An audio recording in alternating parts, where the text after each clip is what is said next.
પાણી પીવાના ડકાર વાંધા એટલે આપણે ઉઠ્યા વેત જ પહેલું તો આપણા પૂરતું પાણી ભરી લીધું છે અને કમ્પ્લીટલી ટ્રેક્ટર ચેક કરીને ચાલુ કરીને હવે આપણે નીકળી જવાનું છે। જેમ કે આજે આપણે ખેડવાનો વારો આવ્યો છે તો હાલો હવે પહોંચી જઈએ આપણા ખેતર સાઈડ। ને બીજું કે મિત્રો આપણે દાંતી હાંકવાની છે। એક વખત અડધામાં હાકલ પડી છે અને અડધામાં જ્યાં વેત જ હાંકવાની છે તો કંઈક આટલી વધી હતી તો આપણે 1.5 થી 1 કલાક કરીને કમ્પ્લીટલી હાકી નાખી છે ને હવે થોડીક દાંતી હવે રહી છે અને એટલી જ વારમાં આવી ગયા હતા આપણે કાકો મહેશ તો એ મંડી ગયા છે હવે બીજી વખત આડેથી દાંતી હાંકવા અને આપણે બેસી ગયા છીએ પાછળ વાવણીમાં। એટલી જ વારમાં આપણાને ફોન આવી ગયો તો એક ઇમરજન્સી તો નીકળી ગયા છીએ આપણું ટ્રેક્ટર લઈને આ રોડન ઘોવે ચાલો આપણે બતાવીએ કે શેના માટે આપણને ફોન આવેલ હતો તો આવી ગયા છીએ। જેમ કે આપણું ટ્રેક્ટરને અહીંયા સેટ રાખવું પડશે ને જુઓ આ કંઈક આવી પરિસ્થિતિ છે આપણા કાકાવાળાના ટ્રેક્ટરની।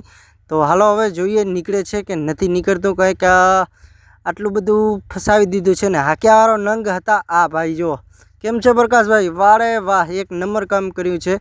તો હાલો હવે તણવાની કોશિશ કરી છીએ કે તણાય છે કે નથી તણાતો। બાંધ લે બાંધ રસો બાંધ જલ્દીથી ભાઈ હાલ।